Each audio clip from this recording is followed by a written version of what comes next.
Good morning, I'm Gillian Keegan, the Minister for Apprenticeships and Skills, and thank you so much for inviting me to speak to you about how we can navigate the road ahead and make the journey a positive and exciting one to travel. This year, 2020, will be remembered for COVID-19, and rightly so. It's had a devastating impact on everyone in our country, and it's an experience we'll never forget. It's been a dreadful time for many families. We've seen a destructive impact on health, on businesses, on employment, our economy, plus education and training prospects have been damaged. But I remain confident in our ability to build back better from this pandemic. So what's driving this confidence? It's based on what I've seen in recent months, the hard work and innovation of businesses, universities and colleges, and the incredible talent that we have in this country. This may seem misplaced to some gathered here today. You will all be aware of our skills shortages, that we have businesses crying out for skilled workers in many different sectors. And it's clear that these shortages will hold back our economic growth and productivity in so-called normal times, and without doubt will hamper our ability to bounce back from COVID-19. Simply put, the pandemic has accelerated the need for our technical education system to create a pipeline of skilled, productive workers who can support the future needs of the economy. And that is why this government has already set out an ambitious skills agenda, because we recognise that technical education is the rocket fuel we need to propel our economy forward and to build back better. We recognise that we need to build up, celebrate and champion technical education. And we know that there is as much value in studying computer science as there is in studying classics. And we know it's true that academic and technical education are simply different routes to achieving a well-paid, rewarding career. In many cases, even the same job. As someone who left school in Liverpool in the 1980s, with high rates of youth unemployment and very limited options for young people, I know the value of increasing awareness of all the different routes that are available. The question is then, how do we get more people to take this route? Well, T-levels are the first part of the answer. These new qualifications have been developed jointly with more than 250 businesses and organisations, including BCS, so thank you. And they provide high quality 21st century technical and on-the-job training. They give learners the skills that employers need. They are vital to plug in the skills gap, and they are imperative in our efforts to level up across the country. Digital skills are critical to almost every business, whether they're a business in the technology sector or not. There is not a business that exists that is not digital in some way now, particularly after our experience with everything going online as a result of the pandemic. I'm especially excited about the 3 digital T-levels, one of which has started in September. On my visits, both real and virtual, to T-level providers, I've spent time with digital design and development students in Derby, Chichester, Walsall and Norwich, and I've heard how quickly they are learning all of the skills of the trade and the exciting careers they hope to pursue, from software development through to cybersecurity.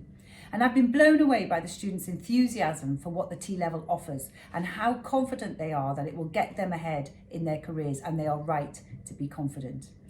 Later on this year, our white paper will go further in setting out a plan to make sure young people across the country can get access to training to develop high quality, employer demanded skills. This will boost the UK's productivity and enable us to compete with the best internationally.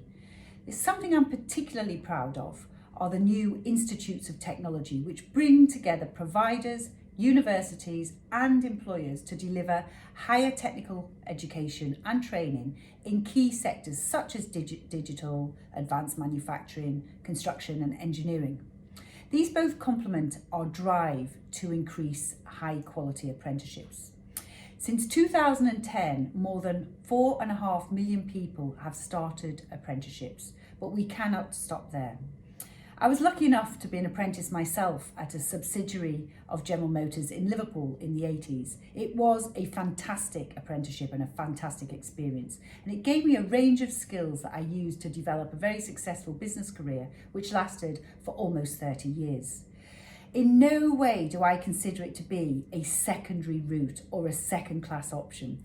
Far from it. It provides flexible, practical training that leads directly to the highly skilled jobs that our country needs.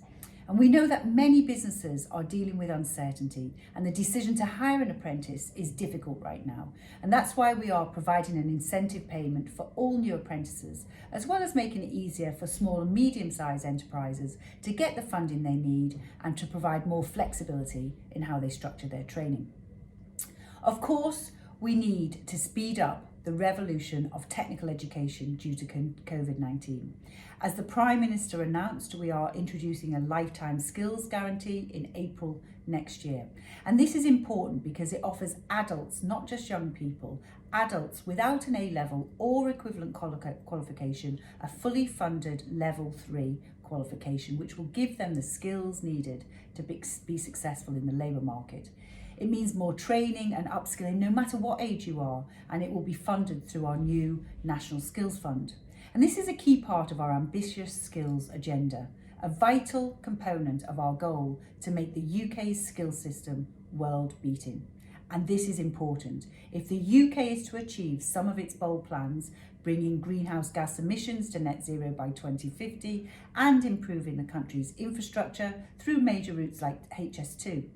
If our country is to achieve success in these large-scale projects, then we will need an FE system that is fit for purpose and ensures our workforces have a rich supply of highly skilled workers, and that will be a challenge.